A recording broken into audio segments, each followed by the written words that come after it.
Outside didn't win because I just want to say For real? yes. Ooh, ooh, ooh, ooh. Bow. All right, what up, y'all? My apologies. Good morning. Good morning. Good morning. What's happening? Dad, Hold on. Brooklyn, hold on, baby. Hold on, baby. Hold on, hold on. Huh? It's okay. You keep the door open. With that, we just finna lock in. We just finna get started, y'all. Good morning. I appreciate everybody being here. I appreciate Sam recording this thing because everybody about to be on the move. But in that, I'm excited truly to kick us off today. Just because this book is profound, bro. I ain't gonna lie to you, it's crazy.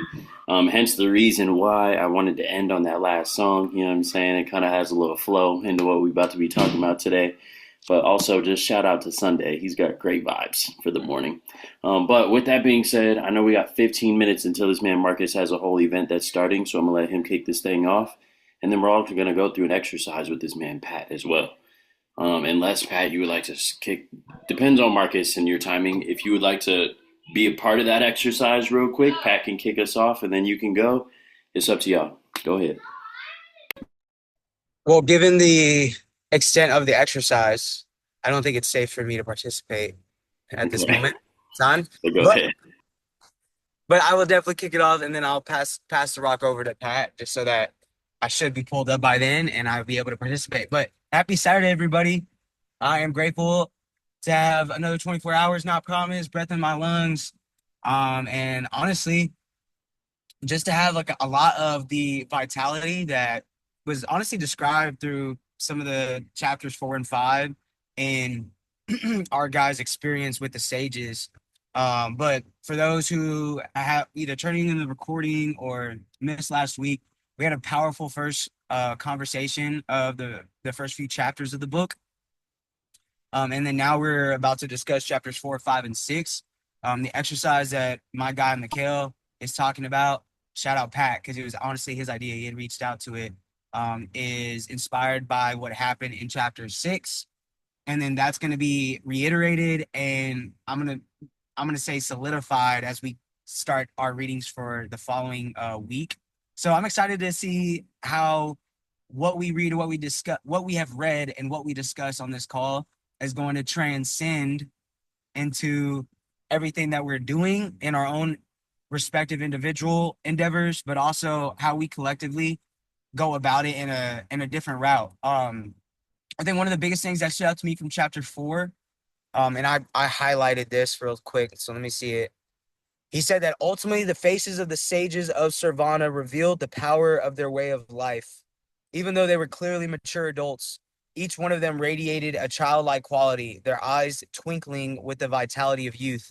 None of them had wrinkles, none of them had gray hair, none of them look old, when we know that majority of them had more years of wisdom than our protagonists. So, real quick, y'all throw some twos in the chat if you've ever encountered anybody that made you think, wow, how are you the way that you are? I'll throw some twos in there. Yeah. I was like, yeah, same, same. And what's really cool is I'm gonna shout out my roommate and my business partner, my guy, bro. I'm very grateful for you and our communication, our relationship. But one of the things that like he had said to me this past week was like, bro, I don't know how you do everything that you do, and you make it look simple. Like you just do the things. And what's crazy is like back then, the way that he explained the society in comparison to the sages, that was me, y'all. Like literally chicken with the head cut off, running around, stressed, wrinkled, acne, frustrated, bloated. I was in a lot of toxic situations and relationships. It was not beneficial for my life or my family at all. But I don't know why the British accent came out. Maybe because I got complimented the other day. But anyways, it's genuine, y'all. Like I look at how I'm operating now compared to who I once was, and I just thank God, because the serenity and the peace that I get from walking side by side with my Lord Jesus and being extremely in a life that is fueled by faith and not my own thought processes, what I see or what I want to occur. It's allowed me to like have more energy, have more youth, have more vitality, as he says. And it was really confirmational. So, Sam, I appreciate you voicing what you said, bro, because sometimes we just get so caught up in doing the things that we don't really pay attention to the significance of how our energy moves, right? And then I also peeped how they interacted with one another. Short gestures. There was not a lot of verbal communication. There was more so physical, facial, and body language that was occurring amongst the sages. And that allowed for this man, our narrator's mentor, to take note of how people harmonize, right? He said, also did this, the sages of Savannah exemplified like a life of simplicity, serenity, and harmony, and he knew that the best was soon to come. Shout out TGF Network and all the brands that we have been able to partner with over the last few years, y'all. I really would go to war with every single one of y'all, and I've got y'all's backs. Like, I literally speak and edify you guys to so many people on a consistent basis about the impact, about the power, and about the purpose that you guys operate in. You know, like, you've been hopping on a call. We say this all the time. Hop on a call on a Saturday morning to go and actually build yourselves. This is not normal. You know what I'm saying? Everybody, there's a lot of people barely waking up or just vibing out, not seeking to hit a next level. And what you guys are doing and how we're doing that as a syndicate together, that synergy, it speaks loudly, right? When we talk about tread lightly but make noise, like, I love getting around y'all. I love showcasing what we do, talking about what we do, because people can feel it without even seeing it. It's real life. You know what I'm saying? Like, and just how we can see in other people, like, bro, how are you the way that you are? I promise you guys, when people hear or they see and how we operate and how we work together and how we grow together and how we develop and empower each other, how we're there for one another in the hard times, how we celebrate each other in the good times, like, that inspires people too. And I kept relating it back to like where we're at currently and the power which we stand in. So as we step into this next season of our life, I love the power that gets communicated without a single word being said. That's not us, that's energy that is spiritual. And that is something that I believe will make a profound impact on the entire planet. So I appreciate y'all being a part of that movement. Other than that, I'm going to save chapter 6 for the rest of the call, and obviously Pat to really dive into it as well. The one thing that I didn't want you guys to overlook was the very first quote that he listed underneath the title of chapter 7 or chapter 5. And he said, great dreamers' dreams are never fulfilled. They are always transcended. Which is why I said that word at the beginning of my chopping it up, and then I'll pass the mic. But quick, anybody, what is the definition of transcend? Do we know? I mean, I don't know word for word, but it's to elevate. It's to go up. Okay, yeah, let's look it up then. Y'all know me. Okay. Transcend. But like, Imani, you're extremely intelligent, so am I. I had to look up myself, and I'm like, I guess I don't know the actual definition word for word. I have an idea. So let's see, right? To transcend is to be or go beyond the range of limits of something abstract, typically a conceptual field of division, to surpass in personal or group achievement. And then another one says the origin. Boom. Hold on. Just trying to be safe. To rise or to go above and beyond. Right? So what he's saying is, like, whatever dreams that you have for an actual dreamer, you never actually fulfill them. They don't always get completed. I view this in a route that made me think of my spiritual walk. Like, I am called to continuously evolve and to improve, to be better than I was yesterday, and to make an intentional effort to grow into the standard that was set for me of perfection, even though I know I will never fully achieve it. Right? To transcend means to take it and take it to another level. And when I think about the dreams of what we're doing here and how we've made plans that have continuously either, I talked about this with Mikhail yesterday, they either line up exactly the way that we thought they would, or they're completely different, but it still ends up with the same end result that we thought we'd get to. We just had no idea that's how we would get there. All I can think about is, bro, we have such a significant role to play, even though it might seem insignificant. And God will use us in a mighty way if we just allow ourselves to understand that He can move beyond our limitations. He can move beyond our understanding. His ways are greater than our ways. And like, I believe everything I read in the Bible, and I truly believe everything that has came to pass in my personal life that has come to fruition outside of my own accord. Like, there are times where I'm like, there's no way. I've seen it way too many times, and I've seen it so evident, like the hand of God in my life and the life of those around us, and y'all's life as well, that the visions and the dreams that He has given to me, if I understand that He can deliver abundantly and exceedingly more than I can ever think, say, or imagine, yo, I fervently believe in that quote. I'm not gonna lie to you. That quote is something serious, and I'm just grateful for it. So I appreciate y'all tuning in. I know I was a little rushed. I'm looking forward to catching the recording. I'm going to tune in on this quick little exercise that Pat is going to walk us through. But God bless you guys. Happy Saturday, and I'll pass the mic. Appreciate you. Go ahead, Pat. You're muted, my brother. I got you. I got you. Hey, everybody can hear me, right? Oh, hello? Hello? Okay, cool. Everybody got me? All right, right on. Yeah, I was talking about this with Marcos, and I guess he brought it to Mikhail, and so I guess first I want to just kind of go over my points. Or I could do them afterwards since Marcos is kind of short on time. But in chapter 6, hopefully everybody's read it. But he does this. He tells the narrator a story, right? And it's related to their way of life and everything about them. And so, but when he reads it to, or when he tells it to him, he asks him to close his eyes, right? And just listen and feel it, right? So I thought personally it would be a great idea if we all could do the same, right?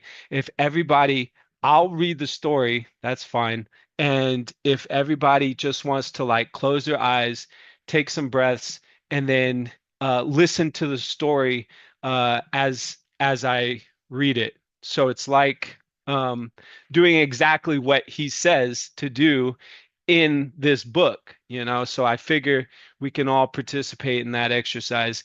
If not, if you don't feel like it, heck, I don't care. Like I said, I just feel personally that would be a great exercise to do it in the same sense and matter that they did it. So yeah, if everybody wants to just close your eyes, he says, he then told me a picture following the scene in my mind's eye, right? Um, so you're sitting in the middle of a magnificent, lush green garden. This garden is filled with the most spectacular flowers you have ever seen. The environment is supremely tranquil and silent. Savor the sensual delights of this garden and feel it as if you have all the time in the world to enjoy this natural oasis. As you look around, you see that in the center of this magical garden stands a towering red lighthouse, 6 stories high. Suddenly, the silence of the garden is disturbed by a loud creaking as the door at the base of the lighthouse opens. Out stumbles a 9 foot tall, 900-pound Japanese sumo wrestler who casually wanders into the center of the garden. It gets better, chuckled Julian. The So I should have done that, right? Ha ha ha ha. Ha. It gets better. The Japanese sumo wrestler is naked. Well, actually, not totally naked.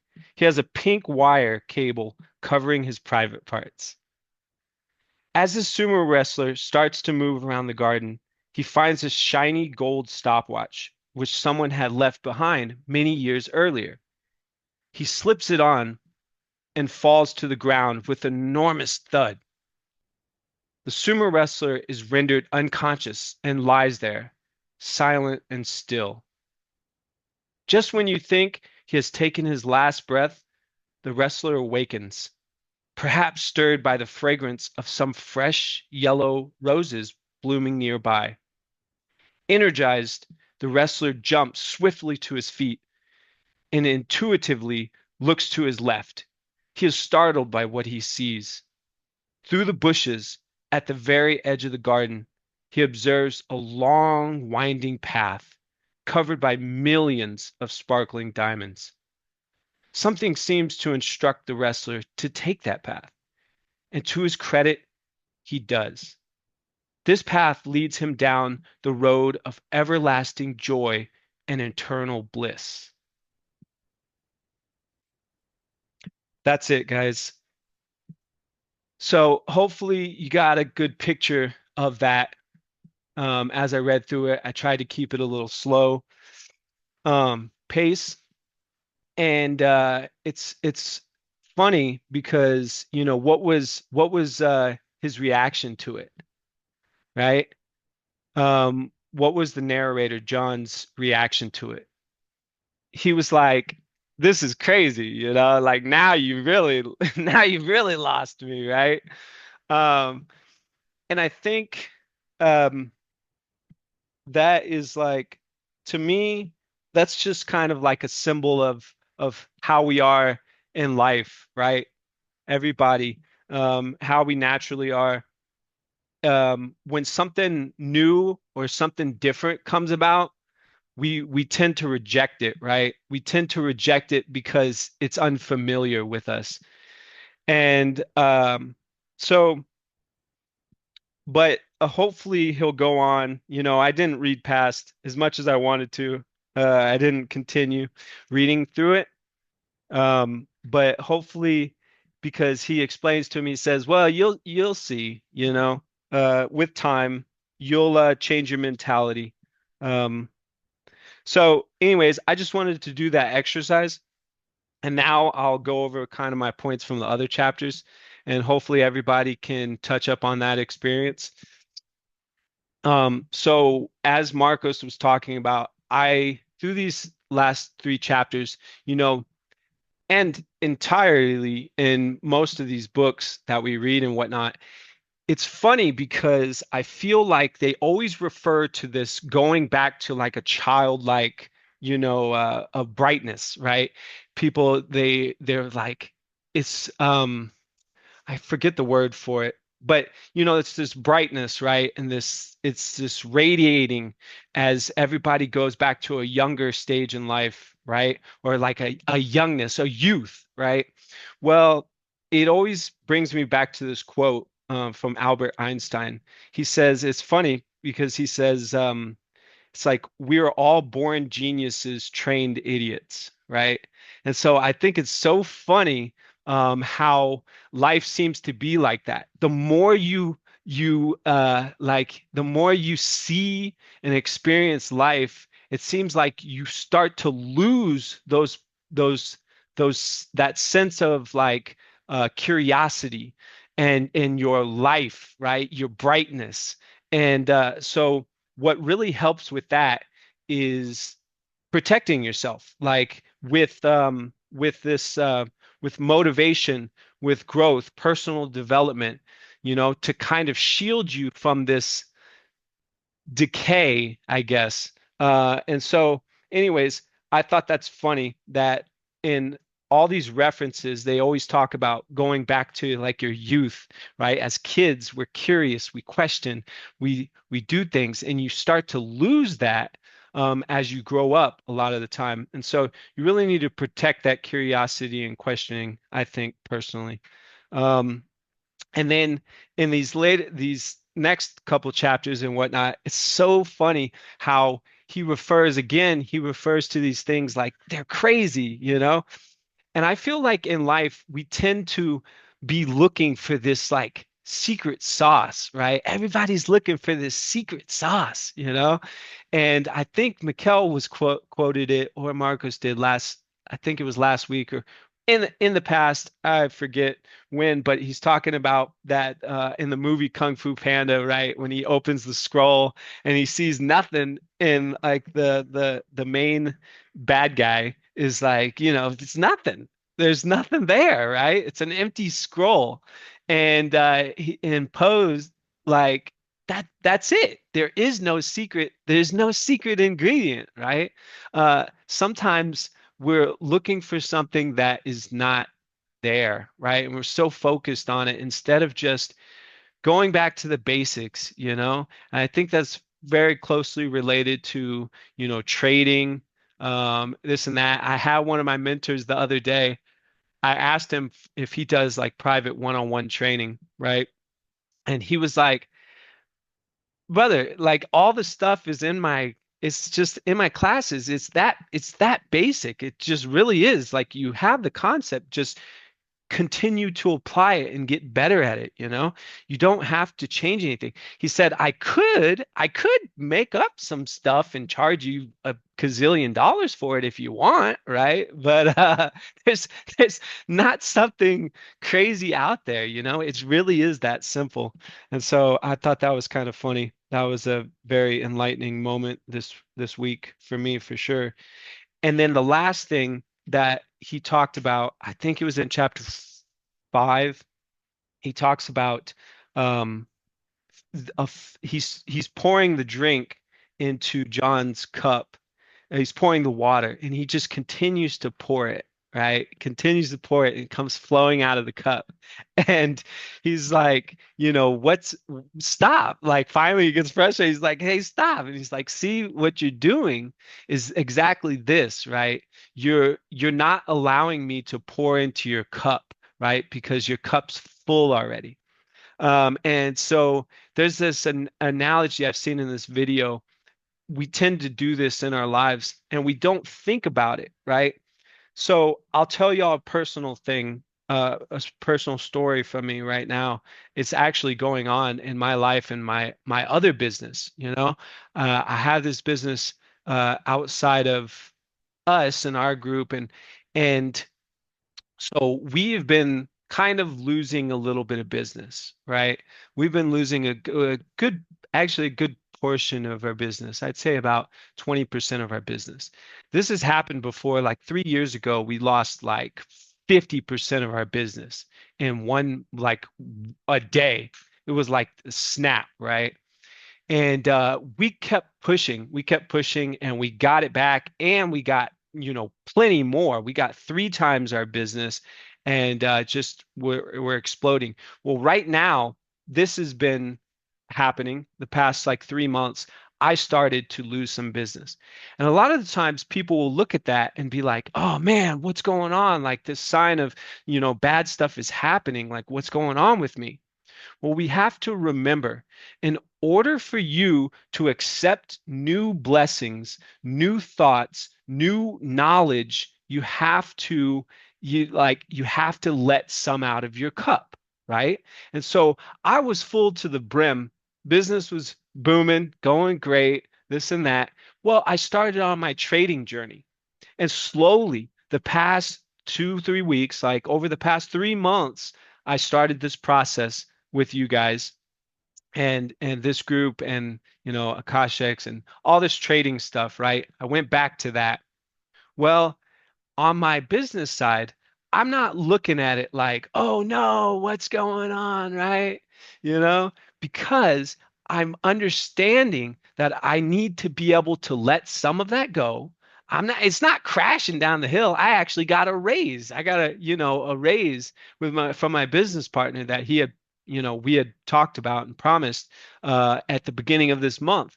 But I had to let some of it out so that I could accept this growth in my journey over here, in my personal journey. So that's how I look at it, right? That's how I look at it.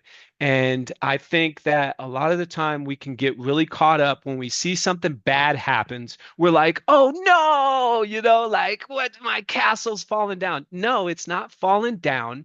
There's just other areas of your life that you have to be able to elevate and grow in those areas of your life. Some things in other areas might, trickle down a little bit, right? They might go down a little bit. That is what's leaving from your cup so that you can accept what's new into your cup.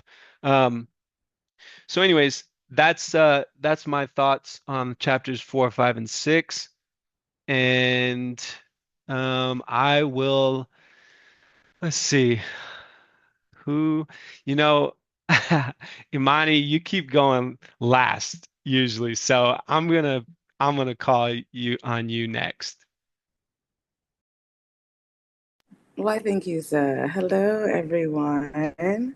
Oh my God, y'all will never believe what happened to me. Okay, I'm gonna share a little testimony real quick because I just gotta praise God for this. My phone broke last week, and I was like, so I've been in this whole transformative like section of my life right now, and of course, Rich Dad Poor Dad this book would follow it, and my life for some reason I don't know what it is, but like please tell me if y'all like have the same sentiment. But like as we read books, like the life just happens to like mirror the books that we're reading, right? Okay, I'm like there's no freaking way. So like Rich Dad Poor Dad got me on track with my finances. I've been really proud of that. And like it's got me thinking about like where my exactly life, yes, is in the power of words. And it's so powerful because the words behind actions, faith without works is dead. So and that's something my mom always would tell me. And anyway, so so everything's been going crazy. And I was like, I'm not focused as I want to be. I'm not doing that well in my job right now. I've been having a lot of issues with work and I've been hating it every single day. So reading this book has really like put a lot of things in perspective for me. But anyway, so my phone broke because Steve Jobs, whatever he did now, I ain't even gonna do that to his ass. But, he could have made a better phone. It was only a couple droplets of water. I shouldn't have charged it. That's a whole different story. Anyways, my phone broke. And you know what I decided to do, y'all?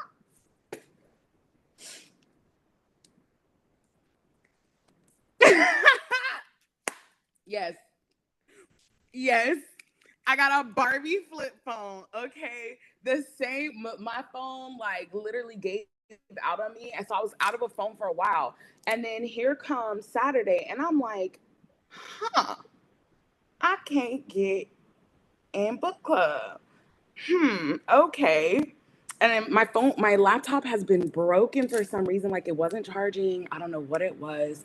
But long story short, like I'm gonna be vulnerable right now because like this book reiterates, like most books do, is the reciprocation of giving and receiving, like how important that cycle is. So my vulnerability, I know that is huge part of my purpose and being as outwardly me as I possibly can to allow other people to be that way as well. And so I got fired. So I got fired. It's been like boom, boom, boom, boom. Like everything has been going freaking crazy for me. And you know what? I kind of low key went off on them a little bit at that office because I couldn't let it go. Anyways, so as I was contemplating my whole life and my decisions and everything that has transpired, I know that I put so much effort into being a better manager and being this and being that. And, we always say in the industry, it's who's behind you and who believes in you and who doesn't. And it's really important to know and be around the people that, get taught things. Yes, exactly. Oh my God, exactly. That's what it is. And it is happening for me because, the next day I woke up, I'm laying in my bed and I'm just like, what is life? Like, I worked so hard. I put so much effort. I cared so much. I learned. I got better. I was striving for excellence. I asked for help, didn't even get it. And you know what? I was like, you know what? Forget it, whatever. I'm just going to like still processing. I looked over at my laptop and I'm like, please work, please. Because now I got this flip phone and I'm like, my decision to get the flip phone was like so random because I know I wanted to put this effort into life and really really connect with myself and everything around me. So I just was like, okay, whatever. If it don't turn on, I'm going to the Apple store. Why that thing turn on though? Why is my laptop on? It's been on this whole week. So that's my testimony. I was like, thank you, God. And I took that as this huge sign that like I wasn't meant to be there because just like this story, my ass has been stressed out dealing with the takeover property, dealing with the property that was in a lease up with my owners not paying their bills, me asking for help, not getting it, stressed the hell out. And I would find myself saying, I hate my job. I'm starting to hate my life. And then I would take a step back and be grateful of what I've gotten gained. I've learned systems. I've learned market strategies. I've made great friends. And I can't say I fully hate this, but you know what? God put me in a good place, y'all. I'm in a good place. I am not knowing what I'm going to do, but guess what? Because of these books, I have a savings built up and I'm not even trying to touch that savings. I'm trying to I'm doing the shit. I'm like, whatever. I'm just going to figure it out and see what happens and trust myself. So I just wanted to share that testimony, y'all, because it's a crazy world out here. Like crazy world. But like when I turn on my phone, it goes, hi, Barbie. So that kind of just,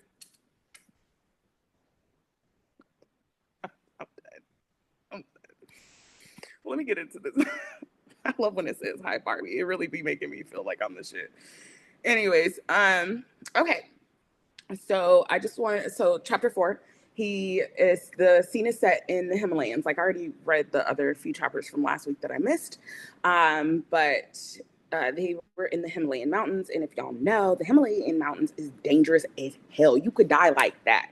Like it's so easy to die. So many people die there on a daily basis. Like, so you have to be careful. So the fact that this man trekked 7 days to find these people that he didn't even really know where to go, he just allowed intuition, allowed faith to kind of guide him through this journey until he found this yogi. And the yogi ended up telling him, like, you must have been a great lawyer or something along those lines, because he's like, for you to come and find us, it is not an easy feat. Like, what? So the fact that he did make it up there shows his determination and persistence. And I think sometimes at the end of the day, if you don't have anything, your determination, your persistence can get you far, real far, and it will help you, guide you to where you need to be. I always tell y'all, like, I'm not religious just because I've been in so many different religions with my mom and transitioning as a child and stuff. So like my spirituality means a lot to me. I respect all different religions, and the fact that he went up to this temple to learn from this ancient culture of peace and harmony within oneself, that outwardly, like you can take outwardly and share your gifts with people. It was so powerful because it transcends, like that shows how much it truly transcends. You see what I did there? The boundaries, that like these imposed boundaries of humanity at the end of the day. And I think that is so important for us to like understand for real, because they are just imposed by society. They're not real. There's no blurred lines. There are no lines. There is just life. And him being stressed out to the point where he had a heart attack and just dipped out was it was his wake up call. He was unhappy and he sold his material possessions. I know I'm backtracking a little bit. I wasn't here last week, but he sold all his material possessions, and that goes to show like how little of importance they truly are. I like for the past couple months have been thinking the same thing. Like, well, what happened if I just had to up and sell all of my stuff? I said I wouldn't sell my bed and I just leave it at my friend's house because I really like my bed. But other than that, when I thought about it, I'm like, I could sell everything. What do I need it for? So he goes to the temple, he's in the temple and everybody is silent and he's talking, and they're working in silence because they have this great respect for the temple and what it does for them. And he even sets the scene, like really puts you in the picture of like smelling sandalwood and pine and smelling the flowers, hearing the creeks. Well, that was in the story, but hearing like, just nature sounds. And everybody there is all in unison wanting to be in this peaceful, tranquil state that I can't wait to like get to it more as the stories go by. So then in chapter 5, nothing, it was a short chapter, but I liked how he said that the twin disciplines, and that's the key word, to win. So twins, they are they are of the same sac, different, same like DNA, but like different structure. So they're different people at the end of the day, but they're one and the same. It's like kind of, so he says the twin disciplines are personal mastery and self-responsibility.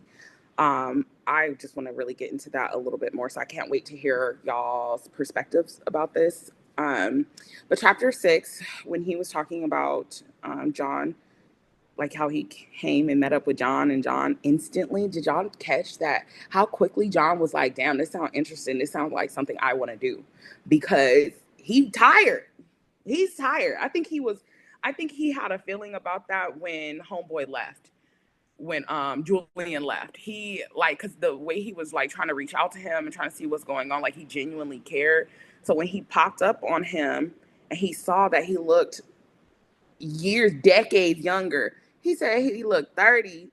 The last time he saw him, the man looked 70. Like, that is such a huge difference. So as the chapter continues, it makes sense as to why he looks so much better, and because he's exuding it from the inside out, which is so okay. So then John was actually a real skeptic, and I think that's really an important note, because he is wrapped up in the fast-paced culture of the West, unfortunately. And I know a lot of us are, unfortunately. I think being in these groups help to slow down a bit and hear perspectives about from people around you.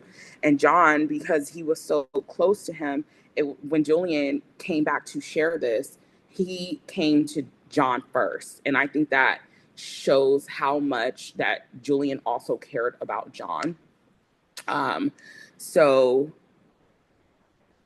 he said that, having doing these principles for a month will change your inner harmony like ever before. It will basically take your inner world and enhance your outer world.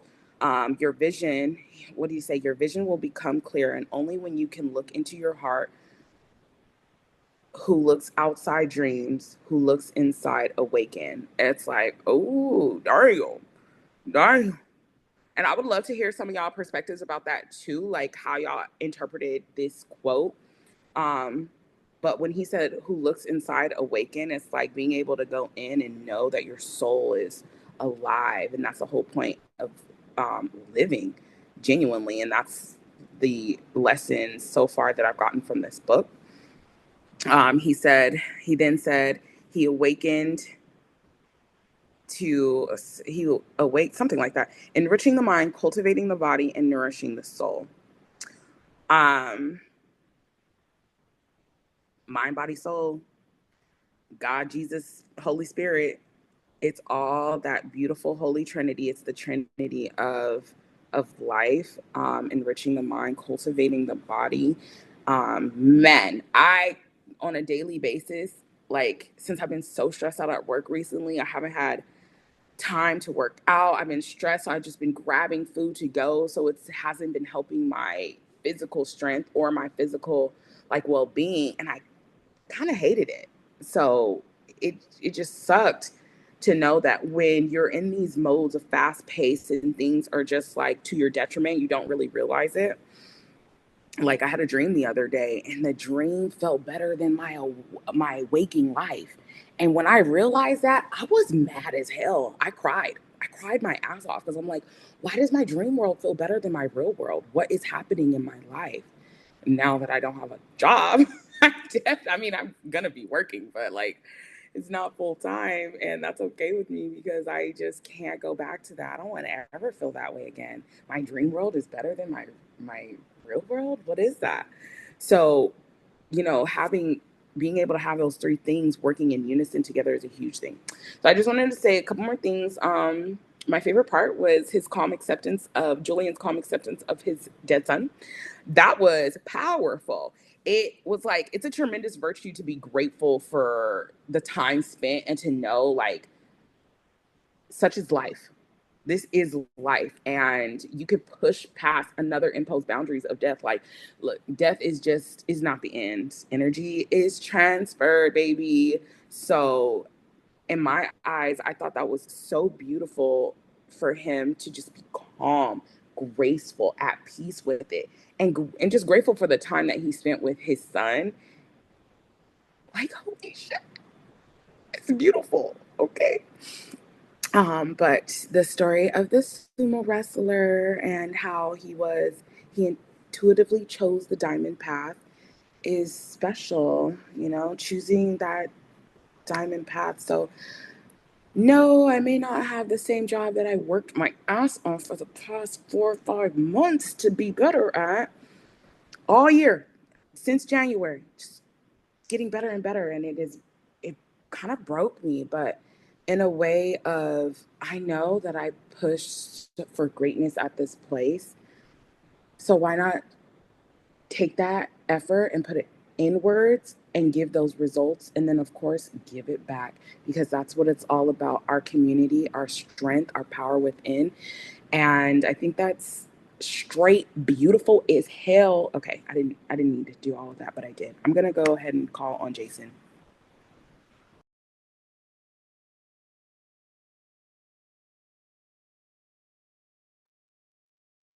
Jason. I am muted. My fault. My fault. You want to give me that? You want to take that real quick? Taking our ginger shots in the morning. Everybody stay healthy. Feel the Ooh, burn, Jason. ooh, yeah, that one was crazy. Ooh, I want to actually backtrack about Amani was saying about. Oh, dang, there was a part that I resonated with about like how, like asking those difficult questions. Like whenever in life, especially when it's like faith based, there's times in life where you will actually doubt it. And if you say that you're not, if you say that you don't, I'm sorry, but you're a liar. Because life is so difficult to the point to where like God himself had to come die for us, right? Like that's how difficult life is. But at the same time, he gave us a way out, right? And there was this part in chapter 4 that it says right here, this would be the place where he would rekindle the fire for living that he had known before the legal profession stole his soul, a sanctuary where his broken spirit would slowly start to heal. Anything worldly, anything worldly will steal your soul. Anything worldly that is not of God will steal your soul. And I mean it to the utmost expense because one, in chapter 4, it's like the garden, it's like a garden of the mind, right? It's like your thoughts are all seeds, and if you allow it to grow, the negative thoughts, the worry, if you allow them to really take root in your life, they will choke out all beauty and growth that you already like have set for your life, right? Because all that doubt and stuff will get into your head, right? So I have like verses that actually back this up, right? So Philippians 4:8, it says, whatever is true, whatever is noble, whatever is right, think about those such things.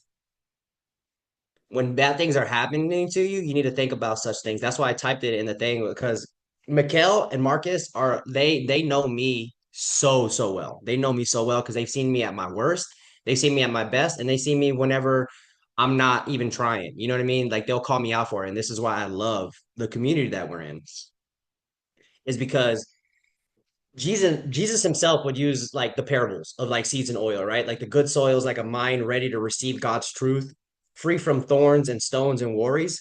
But like the way that you apply that to life is how it actually will, like, just as you wouldn't let like let's say garbage pile up in your room, right? You can't allow bitterness, jealousy, fear to take root in your mind, and you have to replace them daily with God's promises, gratitude, and truth, right? This guy was literally walking in the wilderness. He literally went to a whole different place, right? Jesus himself said a prophet can't be a prophet in his hometown. You just can't.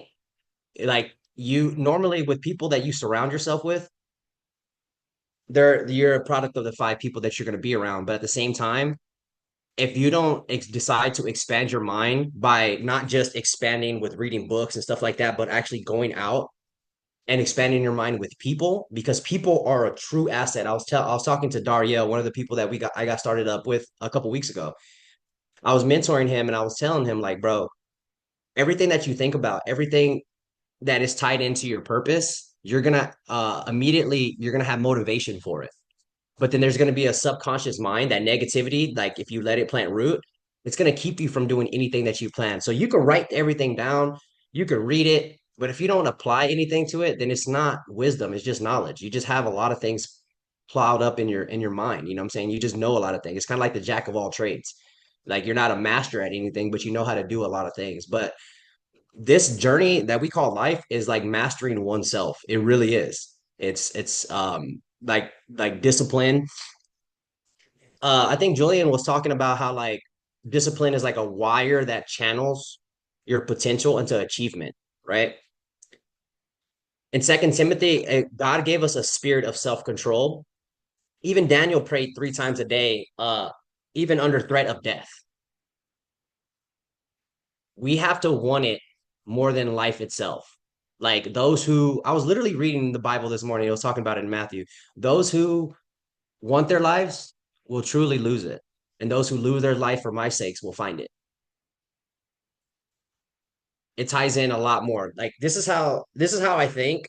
You know what I'm saying? It might not be 100% wrong, but this is how like you can apply it. Like when you walk with Christ, it requires consistent spiritual habits, prayer, scripture reading, serving others. That's the biggest one, right? Not because like of salvation or anything, but because it deepens your relationship with him to guard your heart for things that actually matter. Mikhail Marcus will be the first one to tell you about how I am. Sometimes when things get to me, it's not like little things. It's things that like can completely shift others' mindsets, right? And then it makes you not want to do things to where like I'm like super going, I'm super like getting people started, I'm making money, profits, and trading and stuff like that. But then whenever I really sit back and think about all the things that I did, there's a little part of me that's still unfulfilled. And that's because I haven't been doing my part in serving others more than trying to serve myself. Right. So it's just like I took a little bit of this week at all. I didn't place one trade. But you know what I did all week?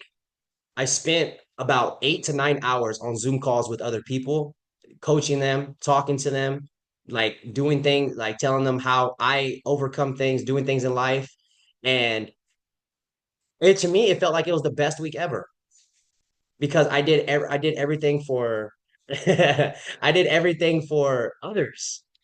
And that's what truly life is about. I even had a conversation with someone to where like we talk about God a lot, and I ask the difficult questions. I ask super difficult questions that could sometimes alter people's faith, but I still know true that God is God, like Jesus Christ is Lord. But sometimes the enemy will plant like seeds into my head that make me question everything, right? But then that's the whole point of like, do you trust in what the Lord says? Do you actually trust in what he's going to do? Because whenever I'm low on money and I'm starting to be like, okay, how am I going to pay this? How am I going to pay that? Like, that's those doubts and those things that many people, not just myself. So, like, I had to remind myself, it's not about me.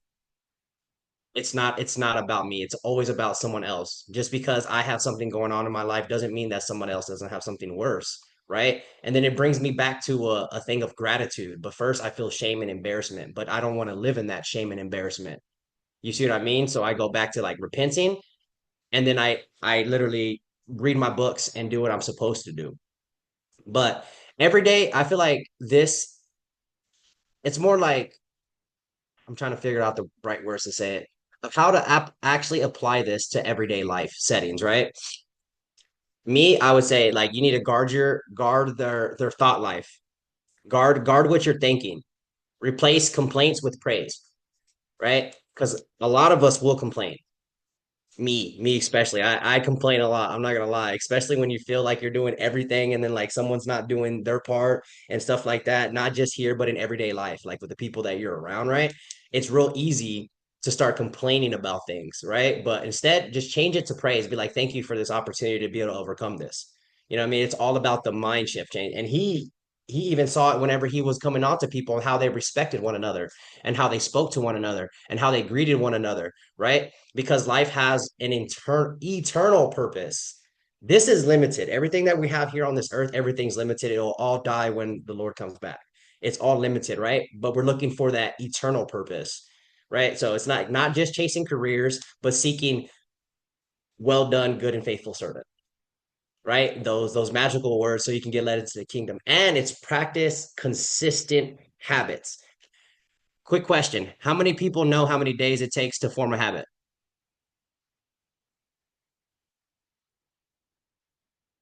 21. 21 days. Yeah, yeah. And how many days does it take to break it?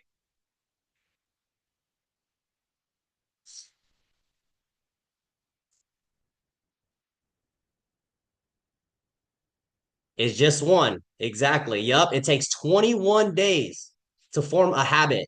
Meaning, if you're constantly reading and reading and reading for 21 days, eventually it comes like the back of your hand. Why do you think we could read these books? Because we formed a habit. You would have talked to me 3 years ago, I would have been like, bro, get away from me. I'm not reading that book. Simply because I never really understood the knowledge and the internal impact that it can have on my life. I just didn't understand it. But now I'm just like, hey, what book are you reading? Because I'm interested and I want to like actually learn what's going on, right? So practicing those consistent habits, making devotion, having gratitude, and actually having those service daily disciplines. And that's what I'm getting from this book is just like it's a constant battle of the flesh and spirit. That's what it is. And where you want to plant your seed or you plant your roots at and what tree that you want to grow. Is it gonna actually cast shade that people can sit under? Or is it not gonna grow at all and then somebody's gonna suffer in the sun? It's all on how you want to how your perspective of it. But that's pretty much what I got from 4, 5, and 6. You know what I'm saying? Appreciate y'all. I'm gonna go ahead and pass it to my boy Sam. What's going on, dog? Yeah, fire takes. I appreciate every single one of y'all. And man, I really want to talk about those takes too, because I mean, first I'll start off with that exercise that Patrick had us run through. I mean, I really appreciate that because when I read it, um, although, trying to read it quick, you kind of just you miss over the importance of what the exercise is actually, getting us to think about. And when, I closed my eyes and I was there, I put myself there in the garden. And as Patrick was reading, I don't know if this was strange for anyone else, but with the lighthouse in the garden, I saw it as strange. I thought to myself, why is there a lighthouse in this garden? Like, what is the reason?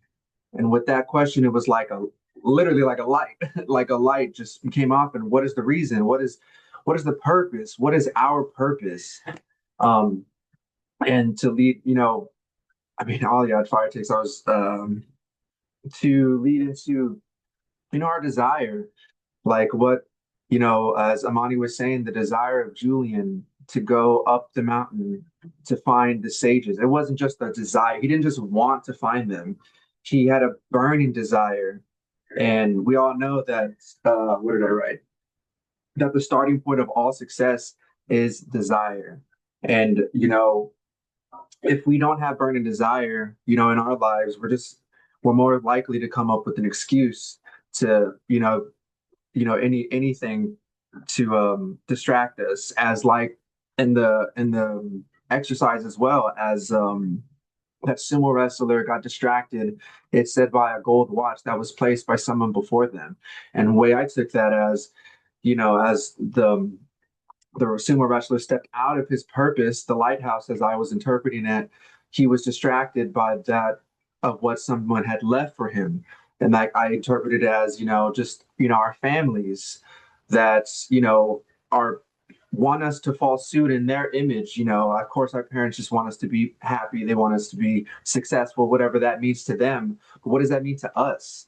And to a testament to Amani as well. Like, going through what she's going through right now, I think it's amazing that you got a flip phone. Like, that's amazing. Actively taking the steps to go after what it is you want in your life, and the awareness, to have a dream and to realize that, like, made you look at life differently and to take those steps. So I think that's powerful, girl. I think that's so powerful, and I applaud you for that, because that's what this is all about. As Jason was saying, was, you know knowledge without application is wasted. It's completely wasted. And so that was just huge, and I appreciate y'all, because as Marcus stated on this, right at the beginning of this call, we're taking the steps to be here, and everyone in this call has value. I mean, Mateo, Pat, Amber, Amani, Mikhail, Marcus, Jason, all have value to bring to this table, and it's amazing as leaders to be a part of this. So, but as I was going into this, I know I missed the last couple chapters, so I had to catch up as well. Just the I'll speak to this as well. Jason, you said 3-4 years ago someone would have told you to read this book, and you would have said, "Nah, I'm good on that," because as it brought out, in the specific chapter, the practice of emptying our cups. I was the same way. If someone would have said, read this, think this way, try this, I would have dismissed it, because my cup was filled with my own thoughts and my own beliefs, and I didn't have any room for anything else to even change my mind, and I would pour into others what I thought, what I was filled with, and just to be intentional about that, because everyday life, we our mind is the garden, as Jason was saying, and we our mind is what we feed it, and we pour out what we feed our mind. And so, just everyone and their daily lives, I think sports is back. So I know a lot of people are talking about sports, because that's what their mind is consuming. So as we, read these books, and like Jason said, the power is in the words. And so I think it's very, very important that we keep emptying our cups of what we've stood on for our whole lives. I'll speak to personally. I mean, 29 years of age, it's taken, I thought one way my whole life, coming up and pouring into my own self, and then realizing, oh, there's so much I don't know. And it's literally in the books that I was avoiding reading. And so I really appreciate these chapters, because it reminds you, just to take the time and reflect. I mean, like Pat said at the beginning of the call, like, we're expecting this, he's called it a secret sauce. We're expecting this profound word that we've never heard before, when more than likely over the years, as each one of us has been in personal development, we've heard a lot of the words that will be said. They're just being repeated and transferred through other people. And I know, the power of proximity, as Marcus said, roommating with someone with such high value, the power of proximity. You can hear the same words over and over and over again. That's why, like, as kids, our parents could be telling us some profound life insight, and what are we going to act like? Nah, we're not going to listen to that, because we have the power of proximity. We've heard it so much. So there's also the repetition of learning. We know it, but we don't really listen to it until someone on a stage says exactly what our parents have been saying this whole time, if that were the case. But so it's just, I really commend everyone to just stay next to the fire and stay close to these high value individuals, because everything, it's all at our own pace, of course. And I really, that it was, man, doing that exercise really opened my eyes, because it really, how do I say it? The I really overlooked the power of, storytelling, symbolic storytelling at that. And it's just it's so easy, especially for myself to be so zoomed out that, you overlook and you dismiss what is right in front of your face sometimes. The answers are right there. And you just, you have your own expectations of what you feel like you need to hear in that moment. And I know personally, it never clicked until, I was just open and receiving and open enough to just be aware. And I know we, especially Jason, bringing God into this, like, because I mean, he's everywhere, he's in everything. So you have to just be aware of that and be open and receiving of that. So that was very powerful, y'all. I really appreciate that. And man, let me see what else I want to say because y'all were. I really, yeah, I really wanted to keep reading as well, but to keep it into this chapter, yeah, it's just really, I really want to push forward because that was just huge for me. The power of emptying your cup, because that's, John was saying, I want these answers. I want what you have in your head. I want what you have. I want what you went to go learn. But John, as he was doing the exercise of physically pouring the water, really opened John's eyes into and ourselves as well, to understand, like, what am I feeding my mind? What am I feeding my garden? Am I taking care of my garden? And so that was very powerful because that's it's big right now because we all want to pour into others as leaders. So man, that's really what I wanted to talk about. Y'all are spitting. Like, I really appreciate y'all. Let me see what else I had in my notes. Because just the power. That was just powerful with that exercise. So I think that's all I had. That's about all I had right now. Y'all are spitting. I appreciate every single one of y'all. But if I could pass it on to Mateo, we can keep this moving. Appreciate you guys. Appreciate you too, Sam. As always, Mr. Monsias going off.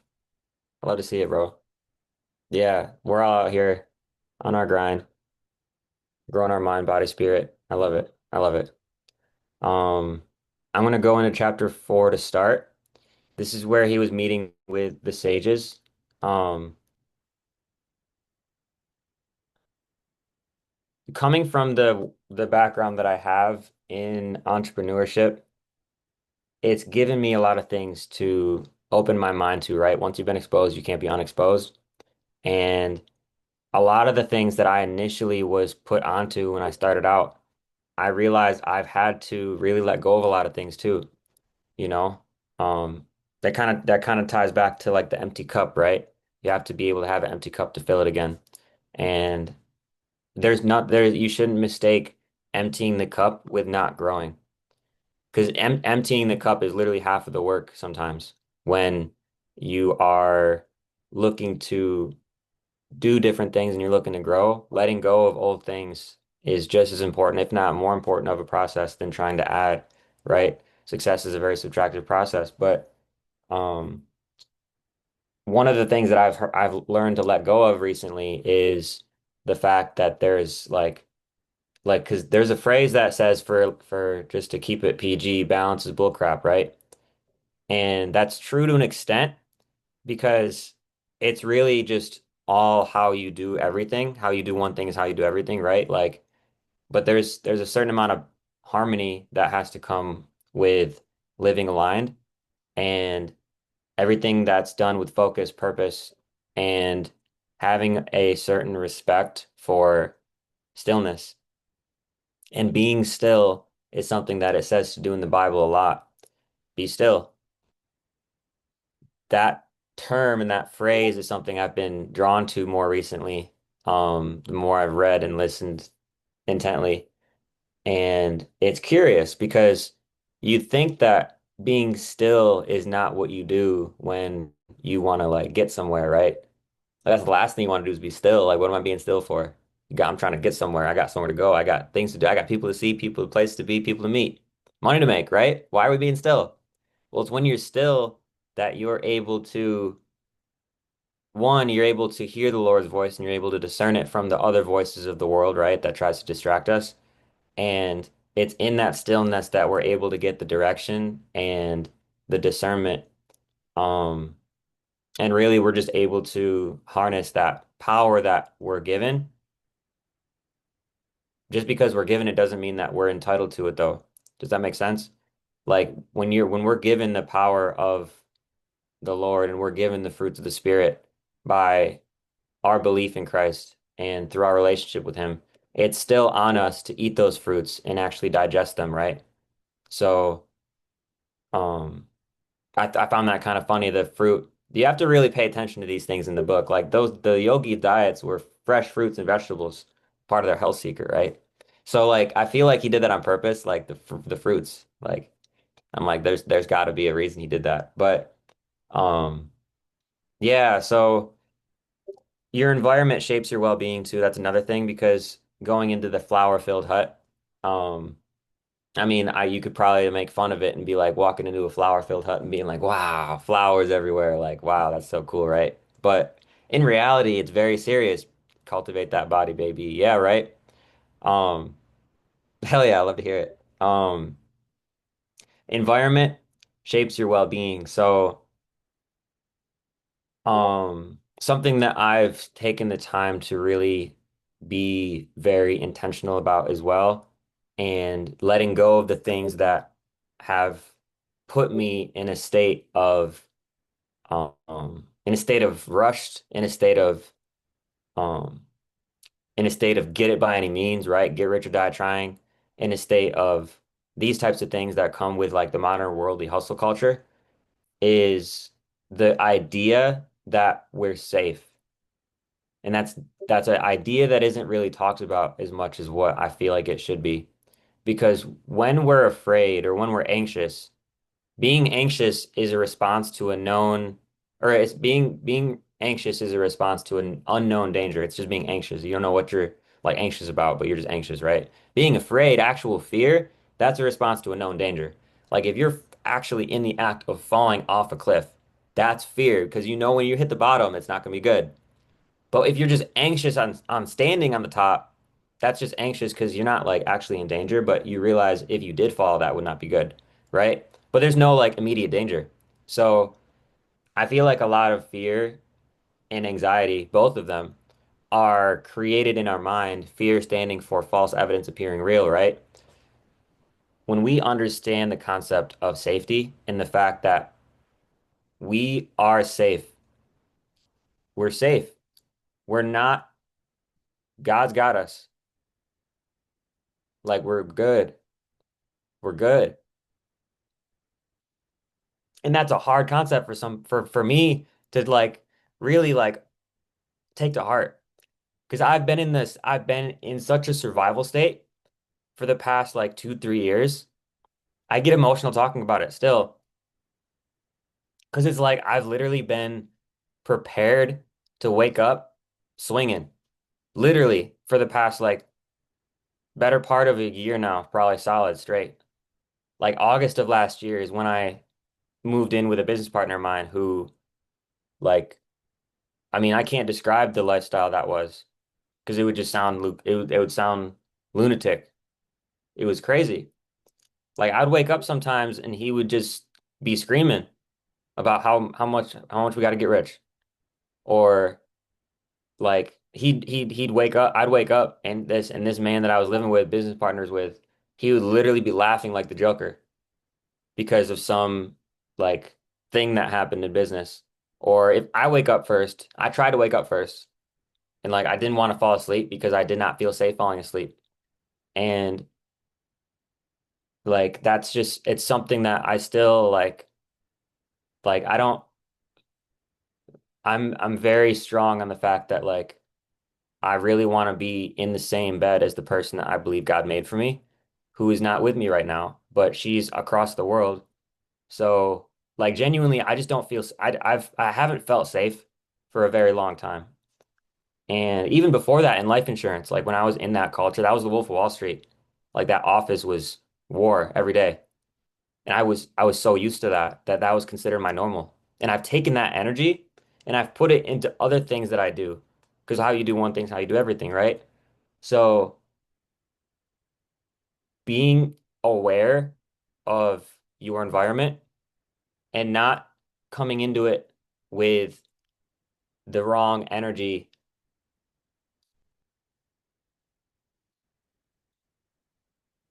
because when you come into a room as sons and daughters of Christ, we're not expected to walk into a room and just fold under the pressure of that room and just accept it for what it is. We're expected to walk into rooms and lead.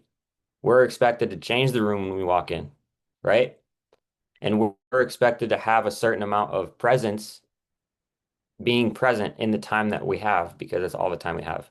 So understanding that we're safe is something that I've taken to heart recently, and that's something that I got from that book. And just being purposeful, you know. Um, I hope that makes sense. But chapter 5, I'm gonna keep moving. Um, as he was continuously being a student of these yogis, of these sages, some things that he was learning is having mind control. So having a certain amount of attention, eliminating worry, having that focus, right?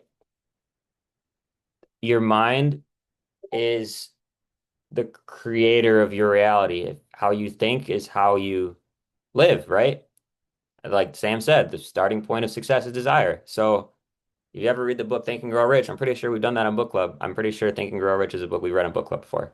So with that being said, keeping the renewing of your mind a priority and making sure that every day your mind is expanding and it's continuously becoming sharper and stronger is just it's a priority. It's not something that is like nice to do if you feel like it. Like it's really a requirement to success. And a lot of people, myself included, have not taken that as seriously as what it could be.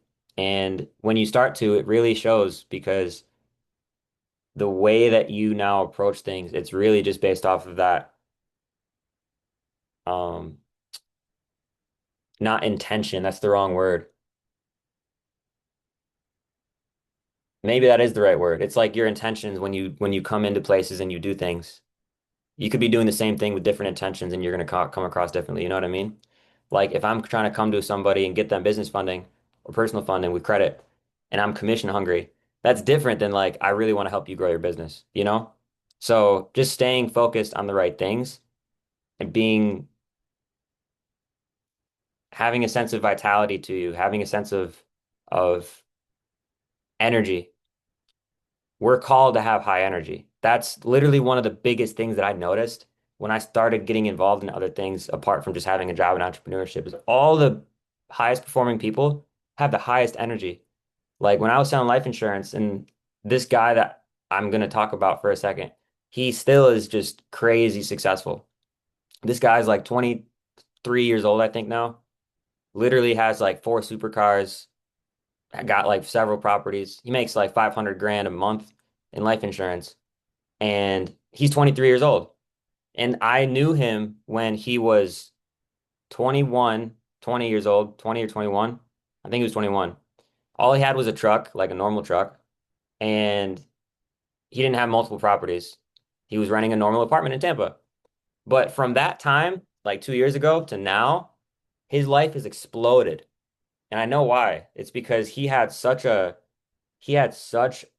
energy and such a fire in him that he would be up every day, 4 in the morning, reading his Bible, going to the gym. And in the office every morning, he was there, 6:30, like literally fired up. He'd be screaming, clapping, everybody. Like he was the like kind of the warlord of the office that we were working in. Like he was literally creating that culture because of the energy that he had. And it was so like I'm gonna tell you right now, sometimes if I was like sometimes I didn't sleep. Like sometimes I would literally be up all night and then I would come into work the next day and because I literally would work until like 9, 10 p.m., right? And then I get home and I'd see my girl finally after being gone literally all day. And I'd spend that 5, 6 hours with her that I had at night. And then I'd just come to the office the next day. If he caught me at my desk with my eyes closed, that man would splash water in my face. That only happened like, I think once, maybe twice. Yeah, it happened twice, not once. Happened more than once. Second time I was pissed.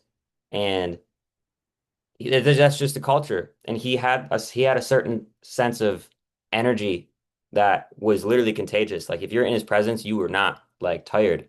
You know what I mean? And I feel like taking that life energy and putting that into anything is going to inject it with wealth and abundance. So finding that vitality in yourself and finding it in the higher power that gave us life, right? That breathed the breath of life into every single one of us. And the life that rose again, right? That power is literally living inside of every single one of us. And when you have that relationship with our creator, you can really call on that energy and you can live in it every day. So with that being said, um, chapter 6. Oh no, so one more thing as well from chapter 5 is being fulfilled and having fulfillment, contributing to other people's well-being and being of service. I struggled with this for a long time because this was also another thing, one of the things I've had to empty my cup about is that yes, we are safe. Yes, there's no like timeline expiring, like we got to rush, right? I mean, obviously we should have urgency, but that's a different type of urgency than the type that I had learned to embody. But also just the sense of like serving other people, like Jason said, bro, that was literally a gem, is that one of the best ways we have a relationship and we grow that is by serving people. And having that relationship with the Lord when you serve people, that isn't something to look lightly on. Like that's literally the key to really living in accordance with how we're supposed to be like Christ, Christ-like. So with that being said, that's really where true success is found. And it's a certain principle that I thought for a long time meant like, oh, if you're like serving others and you're helping other people be successful, like that doesn't matter because you got to make yourself successful, right? It's like, no, that's not the point. Like you are successful by helping other people become successful. When you leverage those results and you put yourself in position in life and in business to help people. And when you help people, that helps you when you do it right. Like when you realize you're in a safe space to do that, because I feel like a lot of people have experienced helping somebody and then that not that that then they can like step on you like a rug, right? Like that's not the case anymore. Like we're safe to help people. And when we do that, we can really help ourselves as well. So chapter 6, last chapter, um there was a lot of different symbols and I wrote them down, but that's really the only thing I wrote down from this chapter is just the symbols and what they meant. I'm just going to kind of go on tangents about each one. So there was the garden, and that stand for master your mind. So I talked about this a little bit before, keeping your mind sharp and strong. But um, when you are a gardener and you have a garden, or you're a farmer and you have a farm, right? If you're a farmer or if you're a gardener and you don't take care of the weeds, if you don't take care of the pests and the raccoons and the beavers and the whatever creatures and critters live in the ground that eat your crops, right? Like those things make all the work you do or almost all the work you do become irrelevant. So you have to be conscious about not just the work you're doing to plant the seeds, sow the seeds, right? Make sure to water your crops, but also tend to your garden and remove the things that take from it as well. Because we can sit here all day and water and sow, but if we're also watering and sowing the weeds as well as the actual plants, and we're feeding the creatures and critters like I don't know if like a groundhog is something that like eats your crops, but you know what I'm saying? Like you can really do more harm than good if you're not focused on making sure to protect the sharpness. Gophers be tearing up my land, LMAO. Yeah, right. Bro, I feel like okay, so there's these things, I don't know if they're gophers, but they're in my yard and they've always been on my property of like they just make these like dirt holes in the ground. Like there's just these pops of like dirt and they burrow. I don't think they have eyes.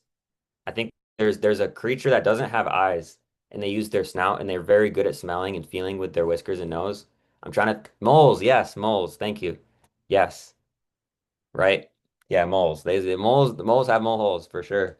Yep, they tear up your ground. So, yeah, with that being said, people, you gotta take care of the moles in your life.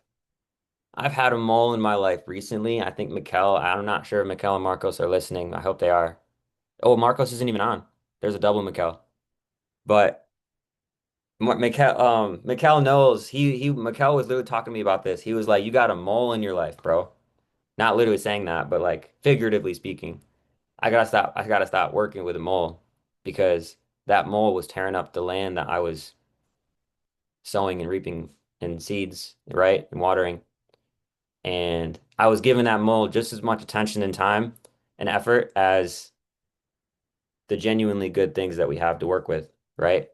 So, second thing is the red lighthouse. That was following your purpose. So, when I started working with Mikkel and Marcos, when I called them middle of February, I said, Mikkel, I am broke as a joke. I'm living with a lunatic. I can't do this anymore. I need help. And they said, I got you, bro. So I got myself a place by the skin of my teeth, literally moved out in the dark and literally just in the middle, like literally my business partner was sleeping. I left and he woke up and I wasn't there anymore. Like I had to get out. And this was in March of this year. And I was on the phone crying with him. I'm like, I'm free, bro. But like now I gotta actually make something happen, right? And he's like, yeah, now it's time to get to work. And from there, one of the first conversations we had is that if we're going to be a leader in what we're doing, then we have to captain a ship. And it's not a little canoe we're captaining. It's a yacht. It's a whole like cruise ship that we're taking with a lot of people. And we're saying everybody on board, hands on deck, we're going there, out there in the sea that you don't see the land on the other side, but it's there. And we're going there. And if you don't want to ride with me, that's cool. I wish you the best. You know, you can take your canoe if you feel like that's going to get you there. But I'm on a big boat with TGF and everything else we're doing with IGC and everything, and we're going out there, right? On the other side of that ocean is a lighthouse that once we start getting really deep out there, we have to stay focused on because if we aren't focused on that lighthouse, then we're going to get lost at sea, and that's never good. Like, I don't know if you guys have ever watched the movie Wolf of Wall Street, but they literally shipwrecked because their boat was not focused on any kind of a lighthouse, and they were tossing and turning in the storm, right? And what does the Lord say to do when we're in the storm? Literally, keep your eyes focused, right? Focus on the Lord. He didn't say we're not going to be in storms. Like we're gonna have storms, probably whole tsunamis, right?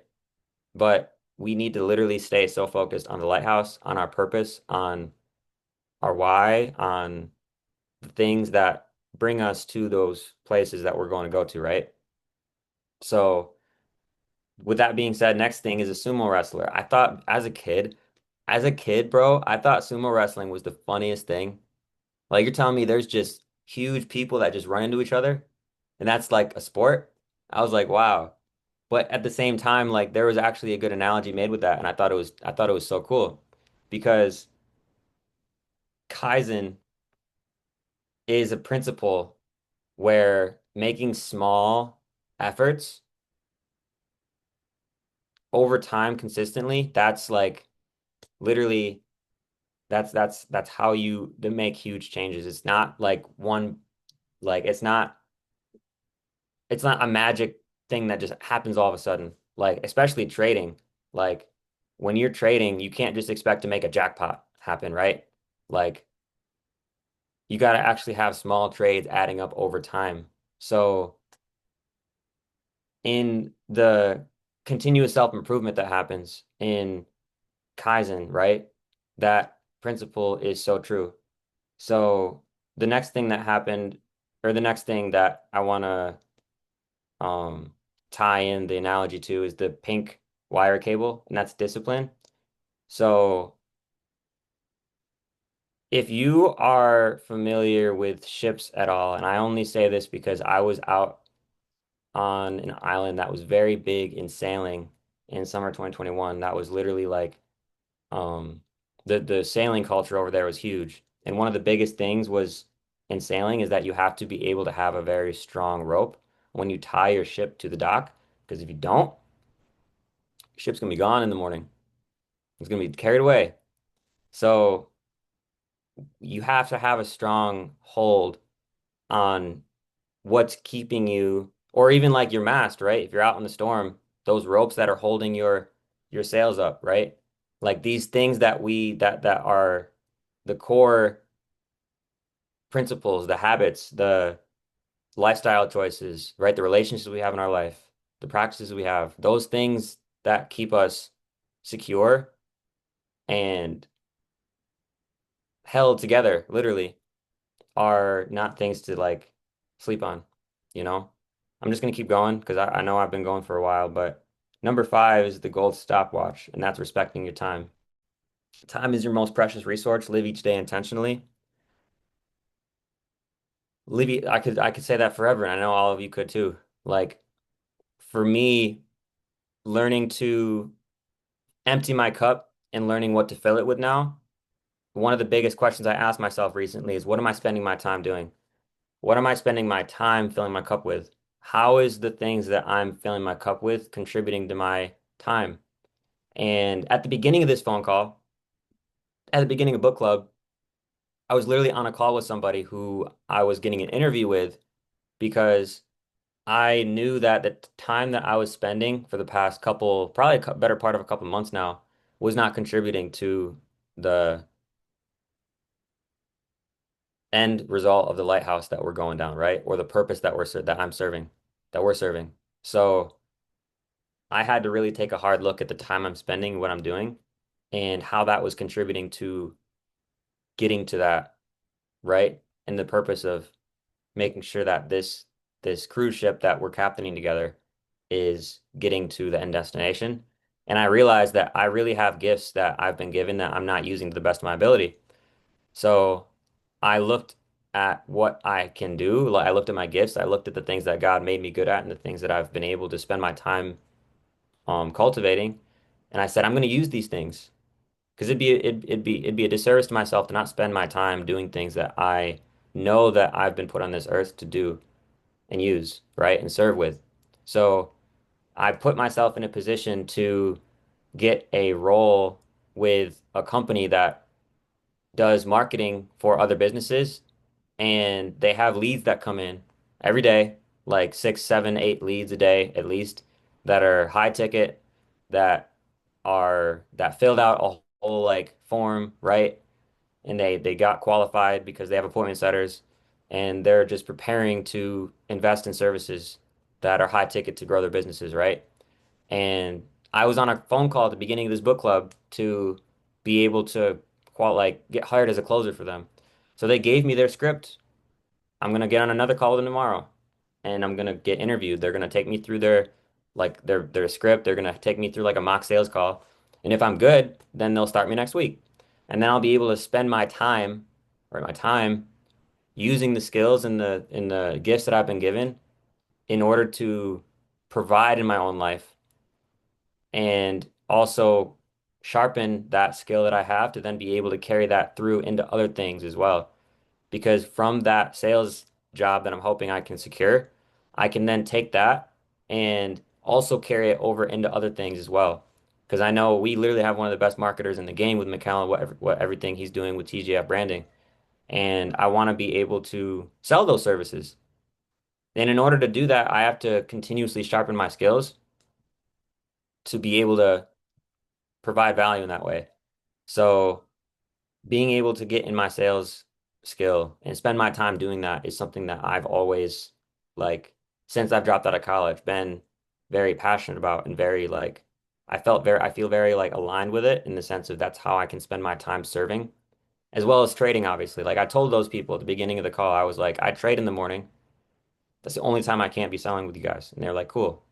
So just spend your time doing something intentionally, one thing that you know you can serve well in, and just be focused intentionally on spending your time wisely, right? Last two things were the fragrant roses. I gotta work on my handwriting, people. That's terrible. Fragrant roses and Path of Diamonds. So again, number six with the roses, selflessly serve others. You know, um I told my person that I'm going out to, hopefully sooner than later, that I would always buy her flowers. Always, no matter what.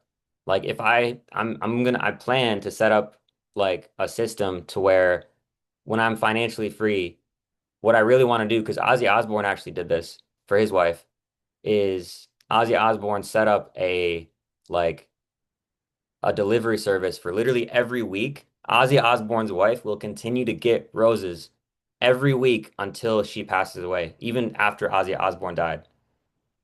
Like he did that. Nobody knows that because that isn't like publicly talked about. But like I look into things. I don't know. And you'd think that the guy who's like the Prince of Darkness, that's what they call Ozzy Osbourne, that he wouldn't do something like that.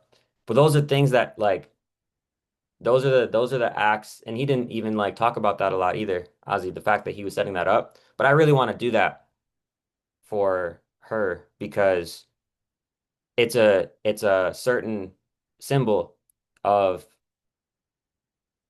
the meaning that comes from contribution, literally. So, there's also another story like when you give somebody flowers, you give them 20 flowers, 19 real and one fake, and you say, I will continuously serve you until the last one dies, right? Because there's one fake, obviously the last no, they're never gonna die. Haha, right?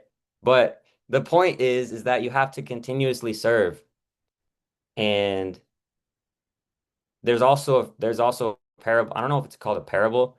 Yeah, I like that trick. Hell yeah. Yeah, right. Um, there's a parable or like a story where human life is like a rose. It withers. And we really have to cherish it and make the most of it as it's here. And we're in a season of we're in such a beautiful season in our life as we're alive that we're safe. Like I said before, we're safe. And we're here to bloom and we're here to do great things. Like we just have to just take that to heart, I guess. And then the last thing is the path of diamonds. Embrace the present. Again, that's why I'm kind of leading into this. So, you know, stay present. Um, that's really the only time we have. And don't postpone the joy that comes with the blessings that you're promised because the journey that we're on is what we were promised. And we shouldn't be attached to those things that were promised in the future as like, oh, I'm going to be happy when, right? Like we should take heart in serving now. And that is the treasure, literally. So, well, I'll end with that. Um, I'm pretty sure Mikhail hasn't gone yet.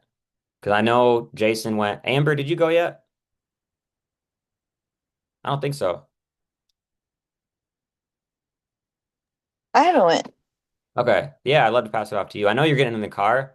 Do you Keys. want me to go to Mikkel first and then after you get to where you're going, or do you want to go now? I'll go now. I just need to grab my keys. Give me one second.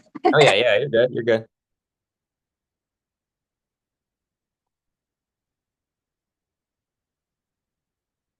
I'm pretty sure Patrick was one of the first people to go to, right? I almost called on you, but yeah, yeah, you went. Okay. Fire.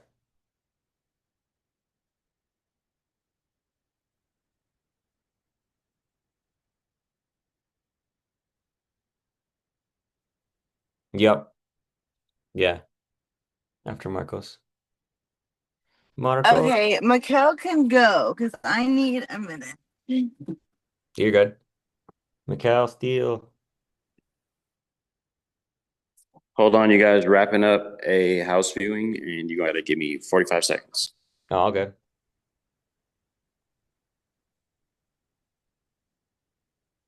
Yeah, I at the found beginning. them. I can go now. Nice. I was gonna say Patrick. Yeah, at the beginning of the call, I had an interview I had to go to, but I wanted to like have my video on, so I wasn't absent. You feel me? I gotta rewatch the recording for that though.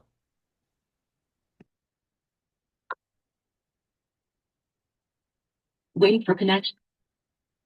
All right, can y'all hear me? What's up, everybody? Um, okay, so first of all, this has been super fire call. Literally. Oh, and Mateo, I wanted to tell you, I love your analogies. I'm a very kinesthetic like person. Like I like to see things. I have to see everything. And so all those analogies you gave are really, really, really, really, really good. So love that. Um, so yeah, I mean this book has been really good.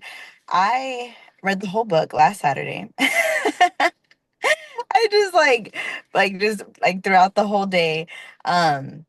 And I told you I was going into my fast. So one, I want to say I watched the recording from last week and thank y'all so much for holding space for me because I was, yeah, having that wake up call moment and did the work. I did a 24-hour silent fast. So I turned off my phone like at Saturday, 9 p.m., turned off my phone, didn't turn it back on till um, Sunday, 9 p.m. And so for 24 hours, I had like no TV, no noise, no nothing. It was just me and Source. So then I went for a walk and um, I was also fasting, so I like reset my gut and I feel a lot better.